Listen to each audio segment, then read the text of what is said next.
Lymphatic system is an essential part of our immune system, working tirelessly to keep us healthy. It's a network of vessels, tissues, and organs that helps remove toxins and waste from our body. Right, and at the heart of these systems are the lymph nodes. Those small, bean-shaped organs, they play a vital role by filtering lymph fluids and trapping harmful substances like bacteria and viruses.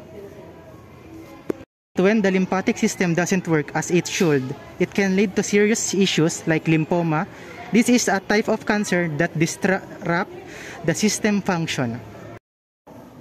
It's really important to understand lymphoma basics for early detections and treatment.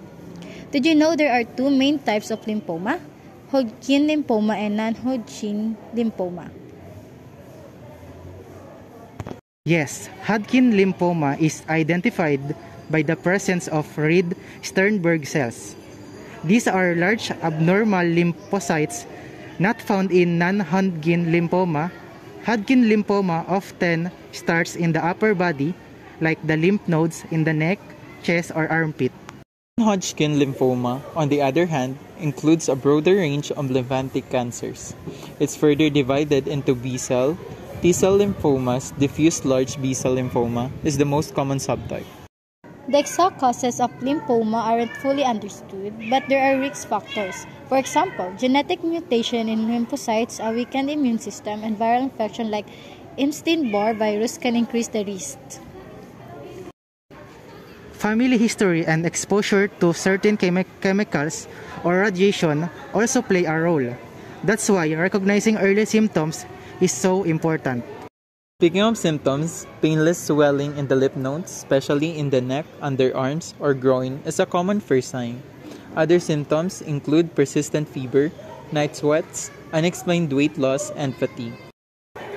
If lymphoma is suspected, doctors use several tests to confirm it.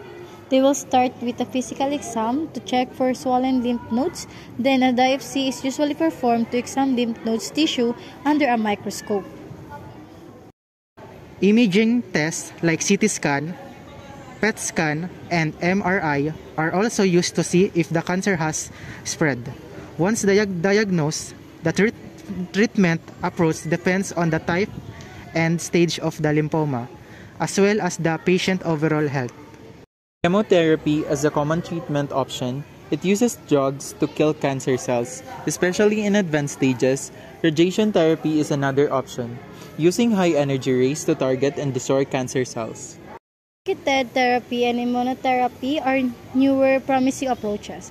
Targeted therapy focuses on attacking cancer cells while sparing healthy tissue. Immunotherapy, on the other hand, boosts the immune system to fight cancer. For some patients with aggressive and recurrent lymphoma, stem cell transplantation might be an option. It involves replacing a damaged bone marrow to help the body to recover. Ultimately, early detection and proper treatment are key. Knowing the signs and acting quickly can make a big difference.